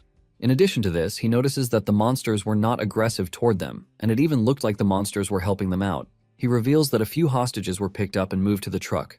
When Seok hears this, he finally realizes what he has been trying to understand. He has been wondering the strange reason why there were just 7 hostages. Seok then asks the survivor about the dude who escaped, but the survivor tells him that it wasn't an escape. Apparently, the bad guys intentionally let them go, and this revelation shocks Sanga to her bones. After the interview with the dude, Seok and Sanga finally understand what they are dealing with. Seok says he has been wondering how a civilian was able to escape easily from a place he and Sanga had a hard time entering. Sanga then asks Seok if he thinks coming for the mission was a trap on its own. Suddenly, Seok speaks out coldly, asking how dare the bad guys pull such a dirty trick. Sanga is totally confused because she doesn't know why Seok is angry. She doesn't know if it is because the enemy is underestimating him or because they used human lives to draw him in. The two then ask the survivor if there is anything else he can tell them, and he reveals that on the waist of the person who got out of the truck, there was a cat mascot. Later on, Sanga is able to figure this out, and when Seok asks her how she did it, she reminds him that his cell phone is not for decoration. In Seok's defense, he tells Sanga that commoners like himself get hit with a huge internet bill once they press the internet button. Sanga cannot believe that the dude is still referring to the early 2000s. Moments later, they run into the dude that they are looking for. The dude has a face full of piercings, and Seok casually mocks him, asking him if he used a sewing machine to patch his ugly face. However, deep down, Seok can see that the dude is no ordinary person, and the dude even acts all tough as he welcomes Seok and Sanga to the big stage. The dude then introduces himself as Kim Ji-yeon, telling them that he will be taking them alive. Seok wonders what he means by this, and he decides to show them instead. He grabs a dude half-beaten and throws him into the rift behind him. Sanga is shocked to see this, and she believes that the people thrown into the rift won't be able to get out until the rift is destroyed, but suddenly the dude thrown into the rift crawls back outside, and he has already been transformed. However, Ji-yeon is not especially pleased with the dude's transformation because he looks really weak. Just with a kick, he sends the dude flying into the distance. Sanga is terrified when she sees this, leaving her to wonder if the bad guys are planning to also turn them into rift creatures. Ji-yeon boasts about this, saying sacrificing normal people hasn't given them the best of results. And the moment he says this, it dawns on the two that the bad guys weren't taking money from hostages, but were carrying out experiments with them. Ji-yeon tells the two that he really doesn't care about them, but because of the great cause and his boss, he is going to explain it just once. He reveals that he and his people are the descendants of Dangun. Apparently, their sole purpose is to maintain and strengthen the influence that South Korea currently holds, so that no one can mess with them. After he is done explaining, he stomps on the floor to unleash a massive wave that sends cars into the air. Ji-yeon then kicks the car toward the two, but Sanga comes in clutch, cutting the car in half. Seok prepares to engage the dude while reminding him that their country is already a superpower, but the dude disagrees, saying it is not enough. Ji-yeon dashes toward them, saying they are going to take the nation to heights where no one would even dare to look down on them so that they can make it an absolute superpower. He leaps into the air, aiming to land a dropkick on Seok. He reminds Seok of all the bad times that they have been required to pay tributes in the past and even bow their heads in shame. As he engages Seok in a fight, he talks about how he wants them to return every single humiliation that they have suffered. While exchanging blows with Ji-yeon, Seok figures out that he is a Taekwondo black belt, and he is pretty fast, even though he is not armed. Seok soon gets kicked in the chest, sending him flying into the distance. With Ji-yeon's last attack, he realizes that he is fast, but his power is actually manageable. Seok actually understands where the dude is coming from, because if all corrosion rifts disappear, it would be hard for Korea to maintain its current position. Seok ultimately figures out that the dude and his squad have no intention of saving the world, and he confirms this. Seok reminds him that countless people are on the verge of death, which means they are supposed to be a priority, but Ji-yeon berates them, saying they don't know anything. He mentions that they have already found a way to control the rifts. The moment Seok hears this, he realizes that being able to control the rifts has totally changed the dynamics of things because if they can, they won't have to suffer the way they are. Seok then asks for a timeout, telling the dude that he is already thinking of cooperating with him. He asks him to what extent they can control the rift, and if his reply is good enough, he is going to hand over Sanga to him. Sanga is shocked when she hears this, and Ji-yeon speaks up, saying they have succeeded in controlling the rift just enough. Seok stops him immediately, saying that what he means by just enough is that there is no complete control yet. Seok scolds him, telling him that he talks big, but he is trash when it comes to showing results. Seok calls Ji-yeon and his gang a group of thugs who have no idea what they are doing. This pisses Ji-yeon off, and he lunges toward them with a powerful kick. Seok barely dodges the attack, and it shatters the ground where the dude landed. Seok realizes that he might have triggered the dude in a way that he didn't want. He was only trying to stall for time to replenish some mana because the bar on the glove is already down to 1. Seok figures out that the best thing he can do in his current position is to engage Jiyeon in a war of attrition. Jiyeon dashes towards Seok, but Sanga comes to intercept him. Jiyeon teases her, saying he believes she was standing in the rear because she is scared. With the lightning aura emerging from her body, Jiyeon teases her, saying she has some level of courage at least. Seok then urges Sanga to stay back, telling her that she can't handle the dude, but Sanga replies that she can see Seok's glove's remaining battery. She figures out that Seok needs time, and she asks him how much time he needs. Seok replies that he needs 5 minutes, and Sanga whips out a bottle of elixir, telling Seok to leave the fight to her. Sanga starts to glow from the elixir's effect, and Seok is worried that she might overload, but Sanga tells him not to worry because the elixirs are for emergencies, and they are currently in an emergency. Seok then urges her to last for 5 minutes, promising to end the fight after that. As Sanga prepares to risk her life, she tells Seok to make it count when the time comes. A fierce battle ensues between the two, causing Sanga to put everything she has into the fight. As the battle mode thickens, she manages to land a vertical slash on Jiyeon's image, leaving her to pause to see if she was able to take him down. However, Jiyeon appears behind her and kicks her so hard that she is sent flying through the air with blood pouring out of her mouth. Just before she hits the ground, Seok finishes charging up and grabs her.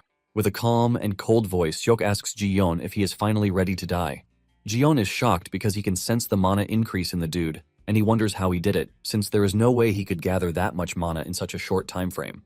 Jiyeon is confused, leaving him to wonder if Seok was hiding his true strength all that time. Seok asks Jiyeon why he is acting so surprised, because he is only following the same principle, just as his piercings.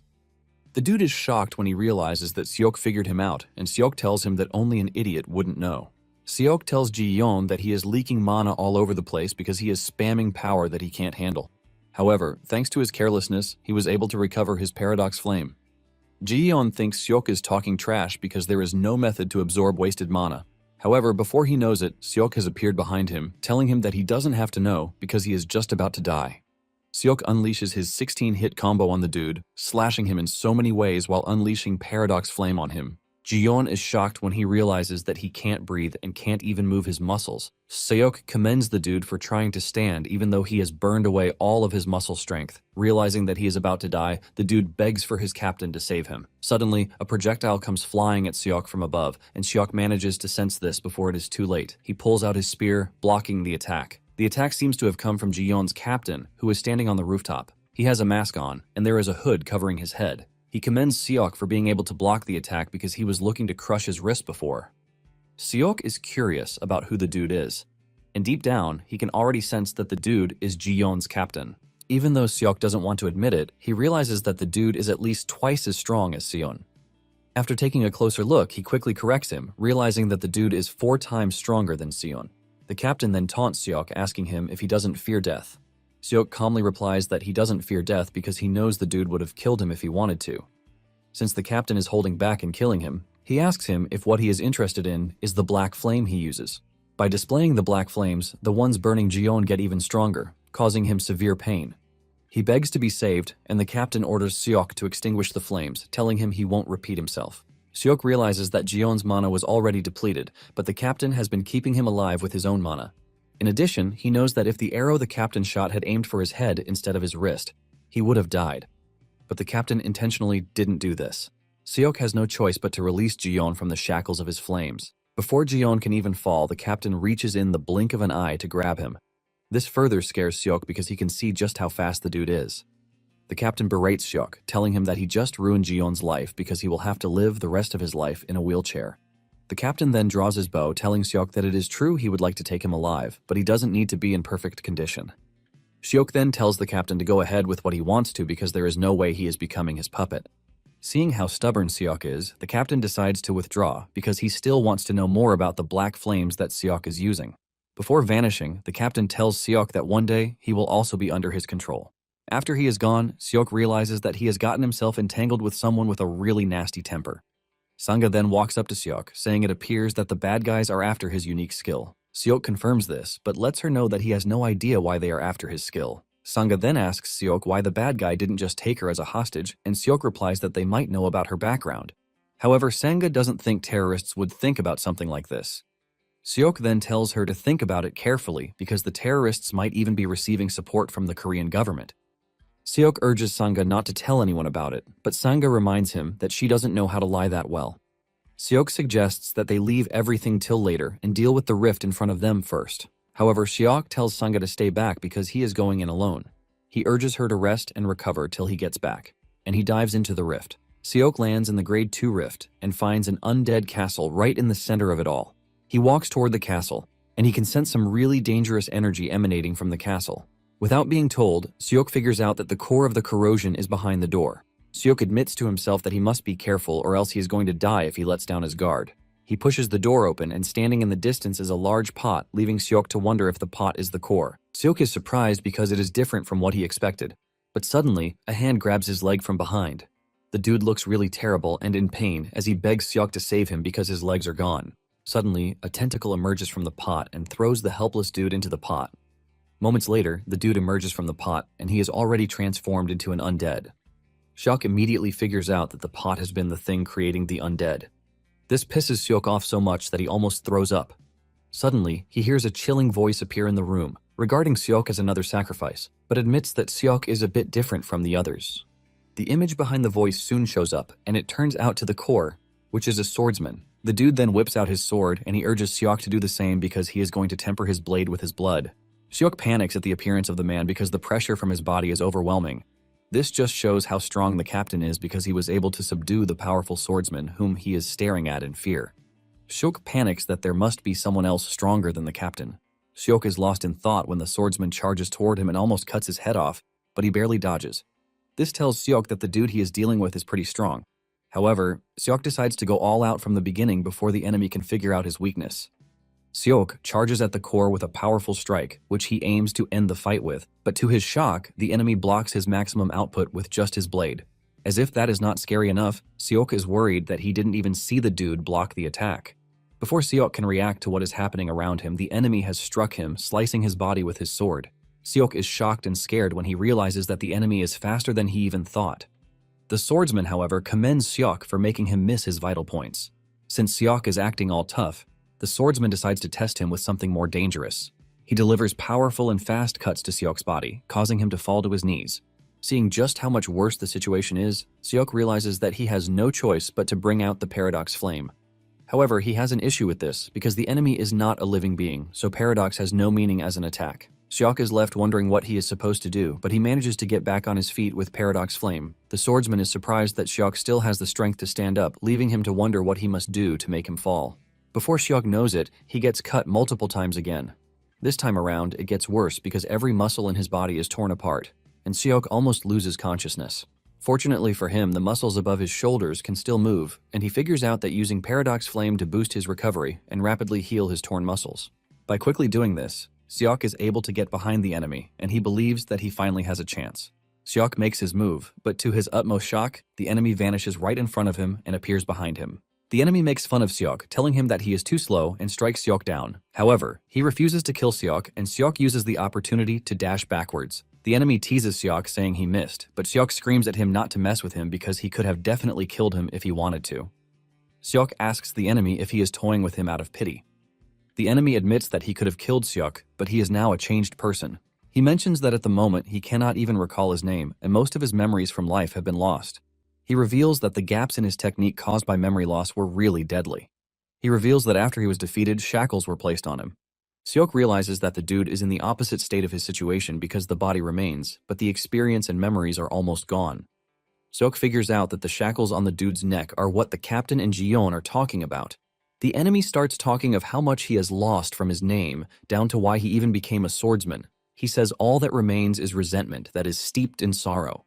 Just then, the swordsman goes through a sudden transformation, and Seok realizes that the dude's resentment has grown even thicker. However, he has lost a significant amount of his technique and experience. Seok believes that he has a chance at winning if the dude fails to kill him in one strike. Seok then decides that it is time he unleashes his full power if he wants to defeat the swordsman. The swordsman is surprised when he realizes that all of Seok's wounds have been healed with the black flames covering his body. Seok then places his hand on the ground, and the swordsman talks about his surprise to find out that Seok has a unique ability. However, he can see that the flames are burning something else, and Seok commends him for the sharp intuition.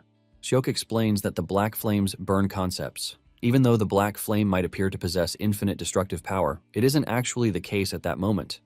It turns out that the greater the quantity and scope of the concept, the more mana it demands. Since large applications are harder to control, Seok knows that he must be careful not to get swept away by the backlash. Seok knows that he wouldn't have needed to worry about control if it were from back then. He has been using the flame with minimal risk, but this time around, it appears that he can't be picky about it. Seok then tells the swordsman that he is going to burn away all the durability in the area. The swordsman is confused by this, and Seok lets him know that he is not ready to explain himself. Without hesitation, Seok dashes toward the dude with his spear. He manages to push the enemy back, and Seok realizes that he can use the whole thing to his advantage since he already figured out that the swordsman has a limit.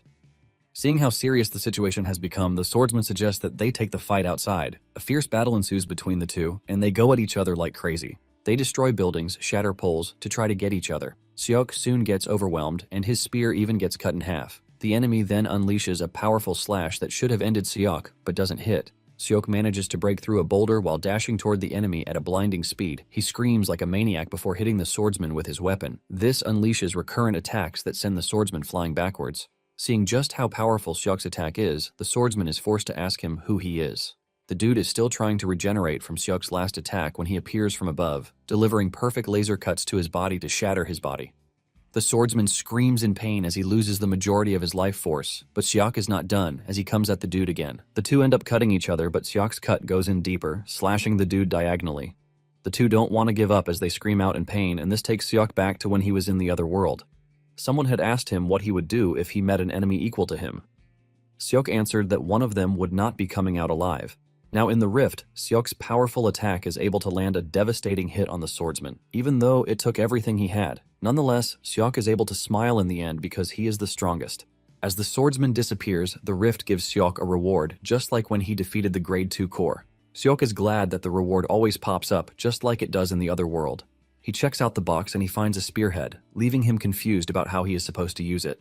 However, he wastes no time figuring it out as he throws it into the distance before recalling it. He realizes that he can use mana to extend its length. He remembers that rewards are said to be dropped based on the number of people who entered the rift, and he wishes he had told Sangha to follow him while she stood somewhere safe so she could get one of the rewards. He then notices that the enemy's sword didn't vanish and he decides to take it. Moments later, Seok returns to the surface to find Sangha sleeping. He throws the sword at her to wake her up, and she is surprised because it doesn't look like something she has seen before. Seok tells her that he found it on his way, and he assures her that it is a fine blade because the person who wielded it was no joke. Sangha checks it out and she agrees that the sword is really nice. She asks him where he got it, but an exhausted Seok tells Sangha not to worry about it.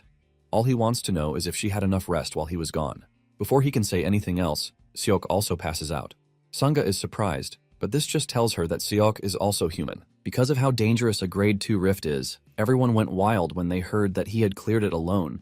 The public starts going crazy about this because even capable hunters find it hard to do alone. His face is plastered everywhere for the public to see him, making him the #1 celebrity. Later on, Seok wakes up in the hospital room and realizes that he can't even step outside because there is a crowd waiting for him. Moments later, a lady wearing glasses entered the room, and she introduced herself as Ja Soo-jong. Apparently, she is from the Secretariat of Embargo Tower. Seok tells the lady to come in while thanking her for covering his hospital bills. However, he lets her know that he is surprised because he has never heard of the name Embargo Tower before. Soo-jong replies that they are not well known to the public because their main field is ICT. Soo-jong tells him to report if there is anything serving as an inconvenience, but Seok says there is nothing. However, he lets her know that he is curious about something. He tells Soo-jong that he is aware that the hospital bill is not cheap, which means the organization wants something from him. Without wasting time, Seok asks the lady what it is that they want from him. Before saying anything, Soo-jong gives Seok a cake to eat. Once they are comfortable, she tells him about the shield generator. She mentions that it is a device that creates a barrier to defend against corrosion creatures. Basically, the organization wants Seok to help transport this important device. Soo-jong tells Seok that it is still a prototype made in the US, but if it turns out to be successful and it is mass-produced, it will bring some relief to areas that hunters can't reach. Soo-jong lets him know that it is a crucial mission that could potentially change the fate of humanity. Seok then figures out that it is a large-scale request, and Soo-jong confirms this, saying they are currently checking if there are other hunters who are willing to cooperate. Seok asks her about the other hunters, and she mentions that Janabi already agreed to help out. When Seok hears this, he realizes that the whole thing is bigger than he expected.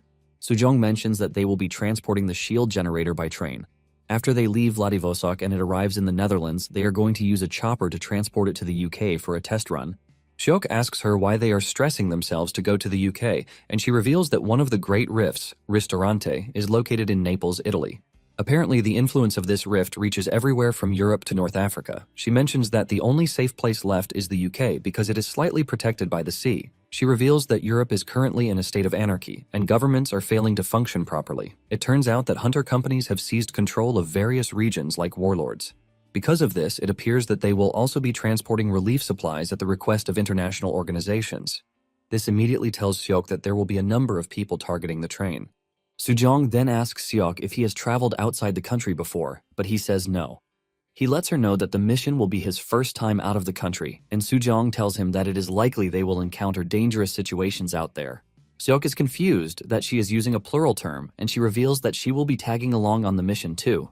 Seok then tells Sujong that he would like Sangha to accompany them. He assures Sujong that Sangha is a trusted friend, and Sujong doesn't hesitate before accepting Seok's request.